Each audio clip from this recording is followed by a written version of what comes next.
You are listening to the Information Security and OSINT Podcast, episode 25, originally released on September 17th, 2020. My name is Josh Amishav. This week we have Jeremiah Grossman on the show.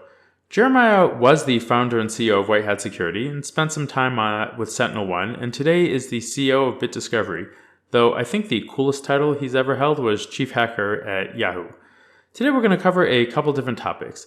My three main takeaways were: one, building an accurate list of online assets belonging to a company is hard, so Jeremiah shared a couple of techniques we can use to build such a list. Two, why cyber insurance will dictate what security testing companies will run in the future. And three, Jeremiah's three superpowers that have nothing to do with Jiu-jitsu. You'll enjoy those three things plus a bunch of other tips along the way. Direct support for this podcast comes from BreachSense, the data breach monitoring platform. I'm curious, how many listeners to the show are confident that your personal credentials are not floating around the underground right now? More importantly, how many of you are confident that your employees, your customers, your spouses, or your children's credentials aren't floating around the underground either? At BreachSense, we use human intelligence to capture stolen credentials before they get leaked to public forums and pay sites. We then crack the hash passwords to give you visibility into whether or not the account needs to be updated. By integrating BreachSense's powerful yet easy-to-use API into your existing security solutions, you can prevent account takeover and stop online fraud. Jeremiah Grossman, welcome to the show. Thanks very much for having me. It's good to meet you. It's good to be with you. Thanks. I'd like to start with how you got into InfoSec. Towards the beginning of your career, you were the chief hacker at Yahoo. Can you tell us how you got into InfoSec before that? I guess so. It's maybe different than most out there. I didn't choose InfoSec as a career. InfoSec happened to me, and I've never been able to escape. So I've always been interested in technology, since the earliest of age. Networking and building, 286 IBM 286s when I was like 8, and learned to program when I was 12. But when I left Hawaii, where I grew up, to pursue a career in technology, I was going to electronics school for electronics engineering, and I got a job working as a Sun Solaris administrator for a large biotech company in California. So I left Hawaii at 18. Was going to school at night, just a little tech school to learn some stuff, and was an admin during the day. So my programming and web programming skills helped me get that job and automate my job to a large extent. So that was a really cool job. So I got to manage a data center with all these big Solaris systems, and I got to learn Solaris and things like that. So it was a really cool job. So like many people, people have hobbies. Some mountain bike, some do martial arts, crossword puzzles, video games. I like technology a lot. I like to break software, a lot. I still do. And so I go home one night after work, and I remember, this is like summer of '99. It was a long time ago. And somebody had found vulnerabilities in the websites of Yahoo, Amazon, and eBay. The darling internet companies at the time. If you remember the era, this is like, pre Y2K, and the web and the internet was just coming out, and new billionaires were being minted. So I was like, but somebody hacked in, or somebody showed vulnerability. I thought everybody already knew, like, you can't build these things securely. I just took it for granted. But then the company said, we fixed the issues and we're good now. So I go, okay, well, let's sign up myself a new Yahoo Mail account. I log out, and okay, let's see if I can break into it. And I forget the exact vulnerability I used. It's been so long ago now. It's like literally 20 years ago. And broke into my own account, 15 minutes of work. And that was my crossword puzzle for the evening. I won. So that was like super cool. And Yahoo, I think at the time, had 120 million users on it. So yeah, I could break into mine and 120 million other users. I didn't care about doing that. It was just my challenge. So this is before vulnerability disclosure, before the ethical debates happened. I didn't want to get into trouble. So I sent an email off to Yahoo and honestly say, hey, I found this issue. You might want to fix it. Have a nice day. I get to work the next day, and I got a response back from Yahoo saying, hey, thank you very much for letting us know of the issue. We appreciate you want to be anonymous, but we'd like to send you a T-shirt. That was like the coolest day ever for me. I got to hack Yahoo, and they're going to send me a purple T-shirt. And so I got to talking with them in a dialogue, and they said, yeah, let us know if you know any more of these things, just send them over. So I did. I sent them like half a dozen more bugs. And it turns out that I was talking to the head of engineering, which just happened to be one of the two founders of Yahoo. And I guess that was the doorway for their recruiter to call me and said, hey, we'd like you to come up to Yahoo and interview. And I was a little nervous. So I said, well, I've never worked in security. I don't have a degree. I'm going to school right now. And I mean, like your Yahoo with all the super brains. I'm just like a kid fresh off the plane from Hawaii. Like, what do you want me? They said, no, it's fine. Come on up and interview. So they sent me plane tickets. So I flew from Southern California to Northern California. And they grilled me for like 8 hours straight with every asinine InfoSec question that they had. I knew the answers to exactly none of it because I'd never studied any of this stuff. Like, what are the finer points of default deny and firewall design? I don't know. How many rounds of crypto happens in DES? I have no idea. Just questions like that. And after 8 hours of questions, I was getting a little frustrated. I go like, I don't know any of it. I've never read any of these books. I really don't know. I just know how to hack into your website. That's it. So I went back home, figured I'd bomb the interview. I was like, no problem. I'll just finish up electronic school and do my job at the biotech, and that was fine. And once you know it, they sent me an offer letter on a big yellow piece of paper, offering me like triple what I was making at my current job, way more than I would have ever made coming out of electronic school. So I quit and left for Yahoo, and the title on the business card they gave me was the Hacker Yahoo, and that was my title for the next 2 years. So that's how InfoSec happened to me. Recently, there were some schools in Connecticut that couldn't open up on time due to ransomware, which reminded me that after you left White Hat Security, you joined Sentinel to focus on the ransomware problem. So why did you find that an interesting enough problem to focus on, and what can folks do to protect themselves from ransomware? So yeah, let's start the story a little bit earlier. So I hacked Yahoo to get a job at Yahoo, and then my job at Yahoo becomes to hack all Yahoo websites at all times so we can fix the vulnerabilities so no one can, follow up on that. So I figured out I build technology, I build scanners, I find a process, and I start a company called White Hat Security to do it at scale. So I just came in contact with an enterprise problem, a really big worldwide problem called application security.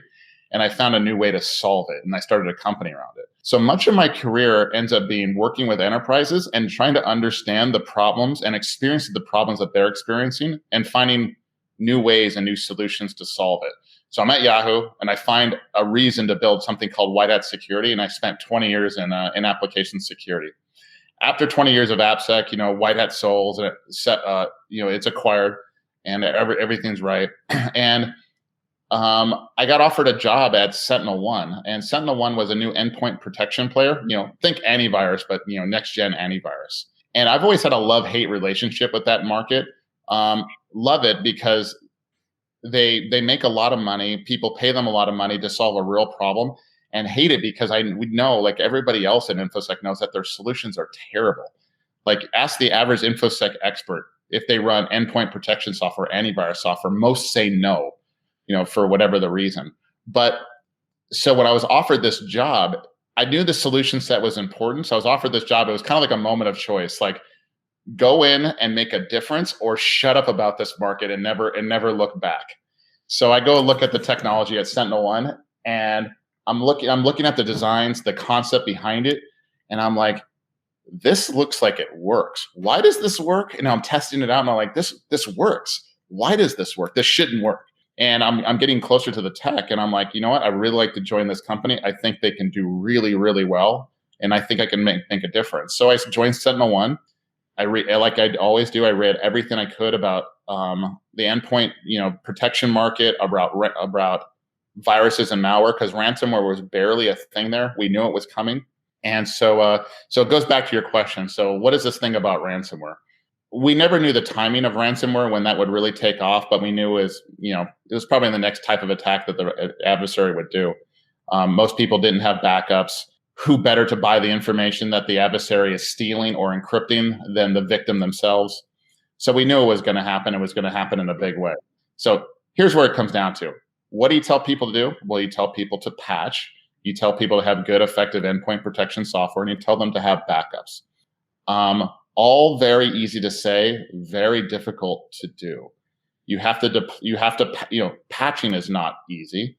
Keeping up to date on patching these days is harder than it's ever been. Everything needs to be patched all the time. So for the average enterprise, managing tens of thousands, hundreds of thousands of devices, it's really tough. Then you have to add endpoint protection software and good ones and configure it properly.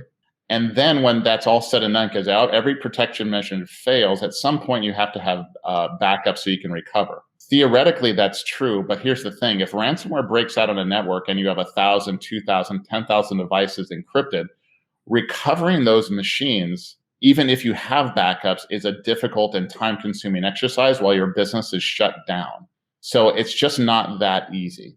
And so nothing in InfoSec tends to be easy. There's an operational concern about it. Then we have to get into the very uncomfortable discussion about, do you pay the ransom or do you not? And the calculus people have to go through in order to make that decision. There's a lot of people in the industry, and I understand where they're coming from, that they say, don't pay the ransom. It only encourages them.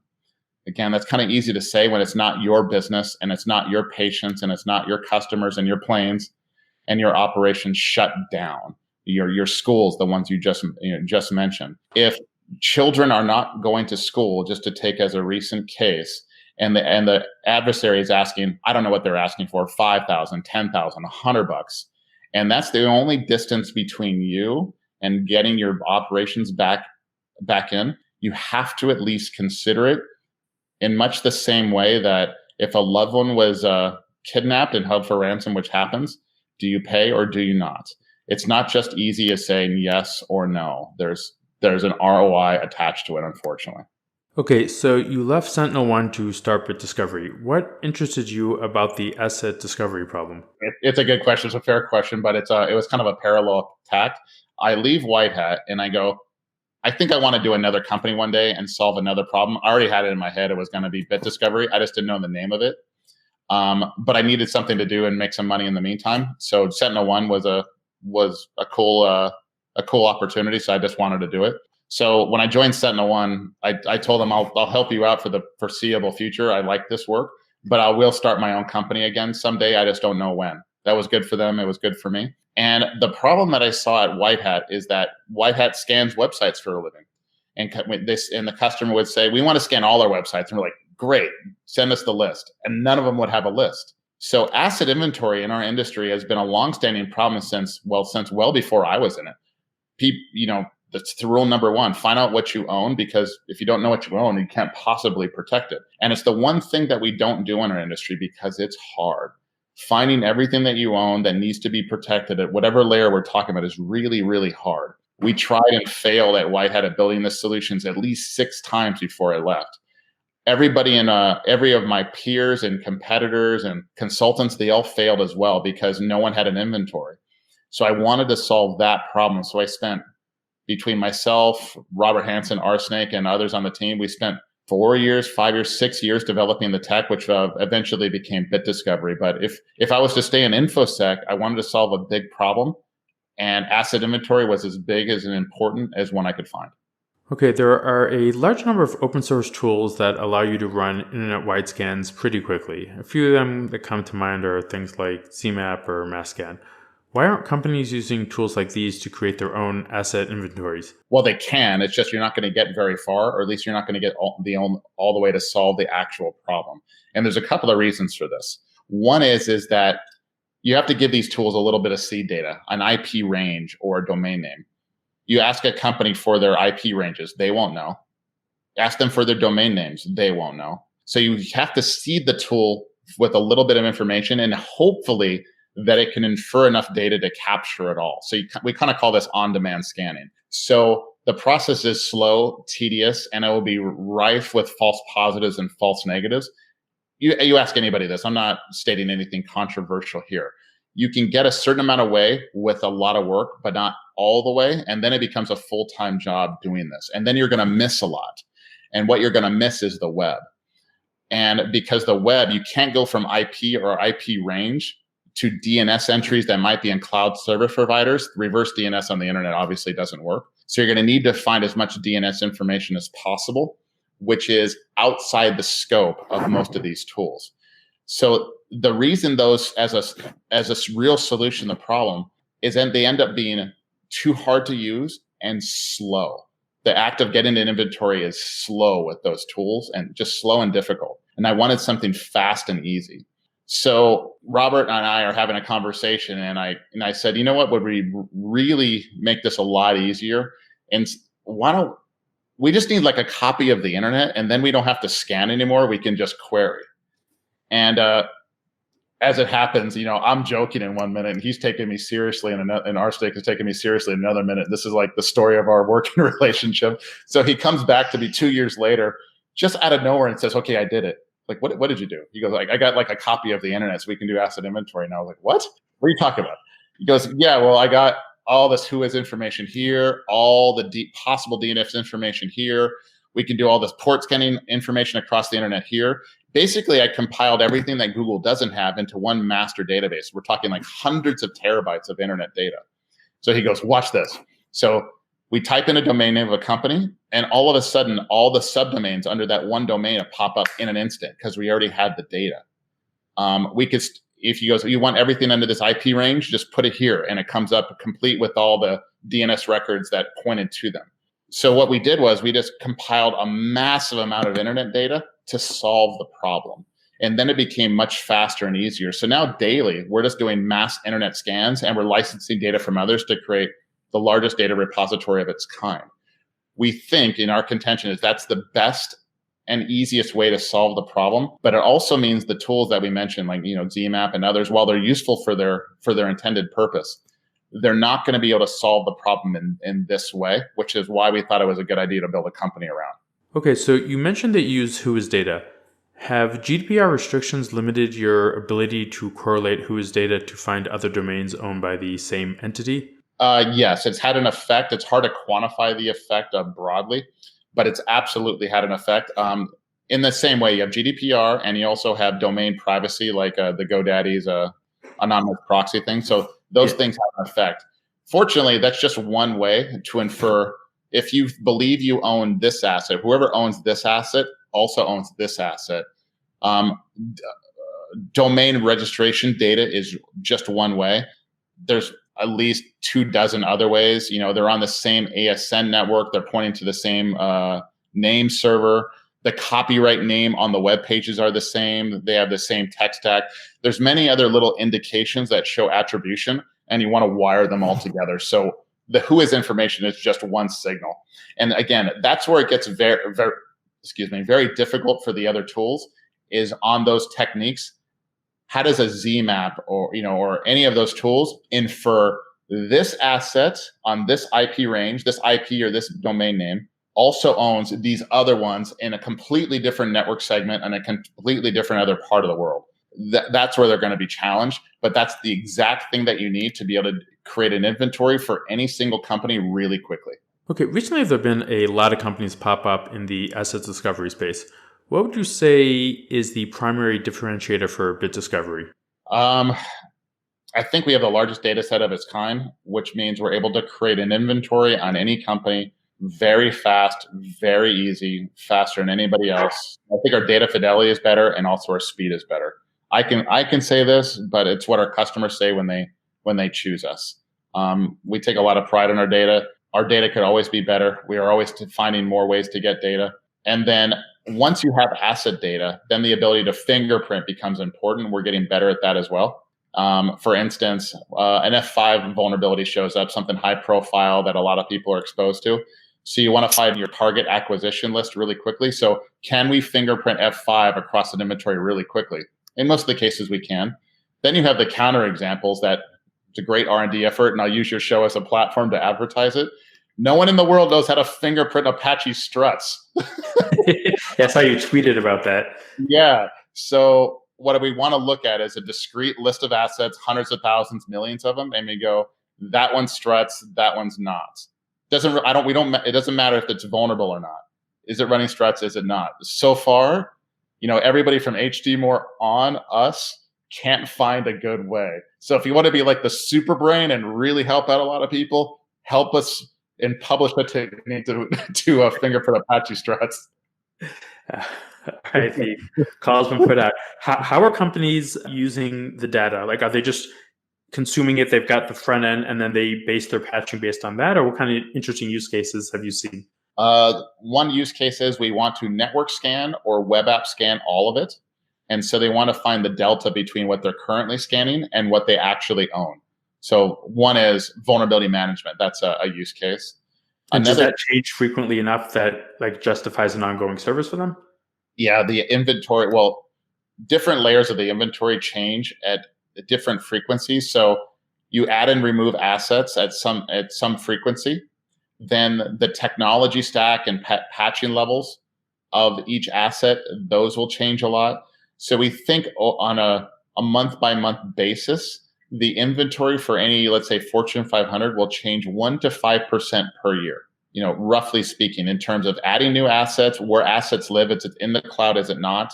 What it's running, what it's not, and even listening services. Is it running 80 or 443? Why did the MySQL port open, or the VPN port or the RDP port open?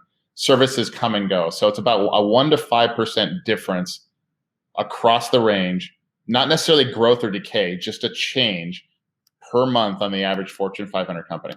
Okay, and is the target audience that like a Fortune 500 size company? Not so far. I mean, I just use those because I'm most familiar. We built an inventory for each one of them. So I'm just really, really familiar with what those guys are running. But we have customers, smallest of the small, largest of the large, and everybody in between. Would a small company wouldn't they be able, you would think that a small company would be able to figure out who their domain registrars are easily and then start building their inventory by themselves. Yeah, let me define small then. Small to us, if you have over 1,000 to 2,000 or so externally facing internet assets, then you probably need some help with inventory. If you're underneath that, you could handle it on your own. So vulnerability management is a use case, but one that's very popular these days is mergers and acquisitions. Everybody working in InfoSec knows that the business never consults you when you're about to acquire a company, and all of a sudden a press release comes out and says, "Hey, we just acquired this company," and all of a sudden the InfoSec team has to hop to it and go, "What did we just buy, and what problems did we just get?" So a lot of times it's third-party risk and M&A. We just bought a company. What are they running? What do we have to integrate? What fires are we going to have to put out? And so they're using Bit Discovery to do an inventory on a third party, perhaps a mergers and acquisitions, perhaps a data partner, and that's another use case as well. And then finally, for purposes of cyber insurance that's coming up, a carrier is going to the carriers and other brokers are wanting to use our data to modify the premiums that their customers are paying. In the past, you've spoken about the importance of providing a warranty for security services, which I imagine needs to be backed up by an insurance policy. On the flip side, at least outside of the US, I haven't seen much demand for cyber insurance. Is that still a growing market in 2020? Oh, cyber insurance? Yeah, you don't have to take my word for it. Cyber insurance is like a no-brainer now. It's not even like, should you buy it or should you not? Everybody is just buying it. It's like demanded now. And so that market will grow. It's just starting. It'll grow. It'll evolve. It'll mature. It'll improve. And it will have a very hidden influence, a very powerful yet hidden influence on InfoSec and everything that we do. And it's already happened, but it'll be coming more and more present. And by the time we realize what it's done, we won't have any choice in the matter if we all did. The carriers are going to tell their customers what to do, and InfoSec will follow suit. And we'll do it because that's what we're going to be paid to do. We're going to be paid to do what the insurance carriers tell us. Can you just elaborate that a bit? Like, what are the insurance companies going to say? You must, and it might be things that we like. You must have vulnerability management. You must scan everything with this frequency, and when anything over this severity is found, you must fix it within 14 days. Otherwise, we're not paying. As one example. You must have endpoint protection, and all these machines must be patched, and you must have backups. If you don't and you get breached, we're not paying. Things like that. Things that we know to do anyway, but they might tell us things, but they might not have requirements that we think are important. And the business will say, our carrier's not telling us to do this. Why should we do this? And so the carriers might actually set the ceiling for many companies on what we do as well. Sort of like PCI. Exactly like PCI. But the difference is the carriers will have actual data and loss data to articulate what goes into their policies, unlike PCI, which is not data driven. That is a very interesting observation. And so, back to the whole warranty. There's a difference between warranties and insurance. Insurance is insurance. Something bad happens to me, somebody else pays for it. But in InfoSec, we don't have product warranties, which is an annoyance of mine for a long time. Customers pay us vendors, $120 billion or so a year for everything to get hacked all the time. And when they do, we're like, sucks to be you. And we have no skin in the game whatsoever. I find no good reason why we shouldn't guarantee our products and services. I did it at White Hat, and I've helped a dozen other companies do it. I don't have enough time and energy to really shepherd it and get it to take hold. That customers are going to have to help out with that. But if you ask an InfoSec person who's selling something, if you do X, Y, and Z like your product says, will I not get hacked? And what your product is purporting to prevent from, they should say yes. They should know statistically. And if they know the data, they know statistically how well their product works, then there's no reason why they shouldn't offer a warranty. And there's no reason why customers shouldn't demand it. I think our industry would benefit greatly just in terms of trust and credibility if we started warrantying our products. The insurance companies, the cyber insurance companies could be the driving factor for that as well. They'll only insure you if you use a vendor that is offering a warranty. They could do that. I think it's more likely they'll have something called a panel. Again, I'm predicting the present. Not every carrier does this, but they'll say, you must have vulnerability management. You must, and they'll go like from any company, they'll go, no. Here's one of the 20 on our approved vendor list. You must use one of those. And then the approval process to get on that list will be a whole other factor. So it probably won't be a stipulation on a warranty. You'll just get a named list of vendors of things that you must buy from one of these. That's probably how they'll do it. Cool. Now, let me ask you, in terms of the success you've had in the industry, what would you say is your superpower? But like technically speaking? Yeah, technically speaking, what would you say from a business perspective? I think there's probably, can I give three? if you have a BJJ superpower as well. Okay. So, I don't know if I'd use Jiu-jitsu, at least not in an InfoSec context, but it is a superpower. Let's see.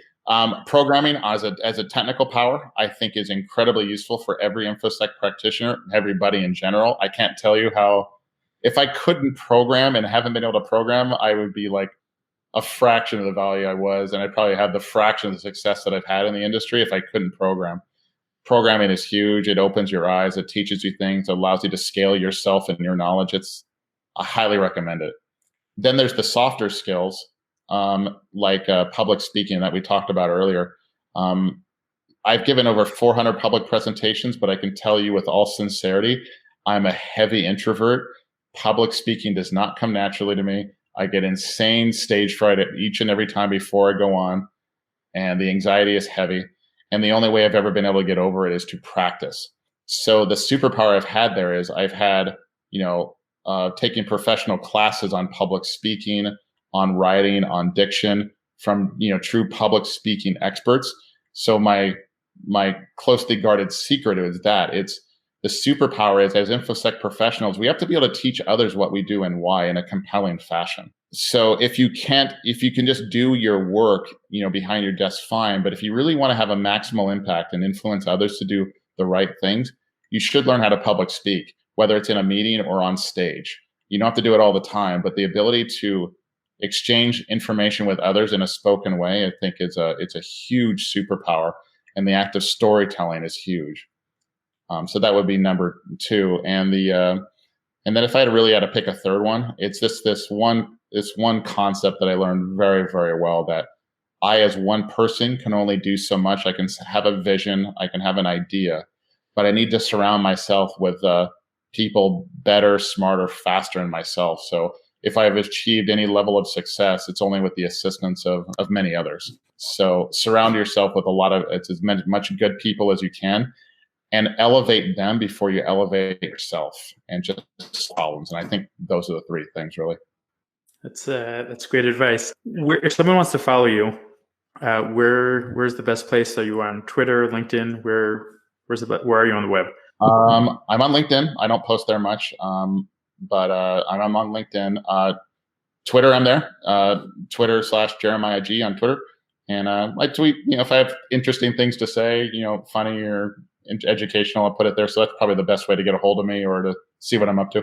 Great. All right. Anything. I don't use Facebook. I can't figure out why anybody does.